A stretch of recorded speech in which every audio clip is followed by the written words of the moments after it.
Everyone, welcome back to my channel, the IITian Coder. This is the video editorial of problem D, bouncing boomerangs. This is CodeForces Raif Round1. This is by Raif Bank.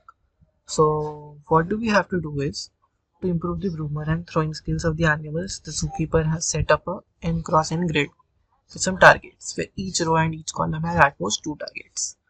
So this is important, okay? Each row and each column has at most 2 targets.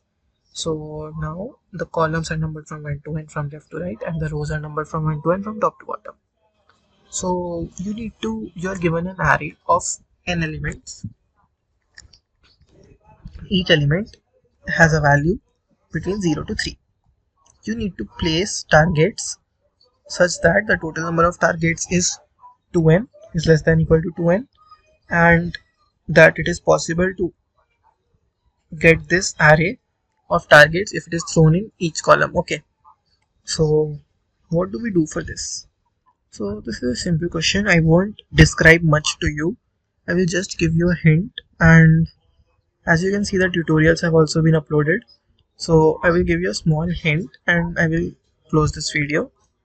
So basically, if you are given an m array, n cross n, as you can see, if any of these is 2, then wherever you place that, there has to be some else here also, right?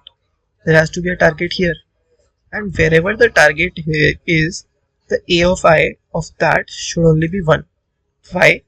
If it is 2, then there has to be another in this row, which is not possible, and if it is 3, then also it is not possible, right? So it cannot be 2 or 3. Fine. So the first thing that you get is there has to be a 2 and then there has to be a 1. The next thing what you get is, if there is a 3, then there can be a 1 or a 3 after that. Simple.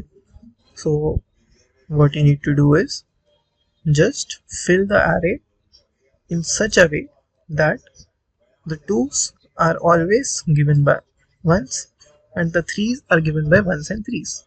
Fine. So what do you need to do for this is just use this n cross n array. Like, this was my approach. I will show you the editorial approach now. So just first find the first 3 and then put this here, okay, and then find the next 3, suppose, then find the next 3, okay, and put it here, then find the next 3 and put it here, and so on, and then find the last one. Suppose that last one is beyond suppose that last one is before this last 3, then output -1, because it's never possible to end this, and if it is after this, then just conclude it by this. So this concludes the 3 part. Okay, now the next thing to check is the number of 2's remaining should be less than the number of 1's remaining. Now we are left with this part of the array, right? Just find the places where there is 2, put x here, and find the place where there is the 1 which is just ahead of 2, put x there. Find the next 2 and put the next one. Find the next 2, find the next one, find the next 2, find the next one, and you are done. So this was a very easy problem. I don't know why it was placed as D, but yeah, I couldn't do this problem in time because I started very late. Like, I wasn't very keen on doing this round, but yeah. So thank you for watching this video. Hope you liked it. Please watch my other videos too, and please do like, share and subscribe.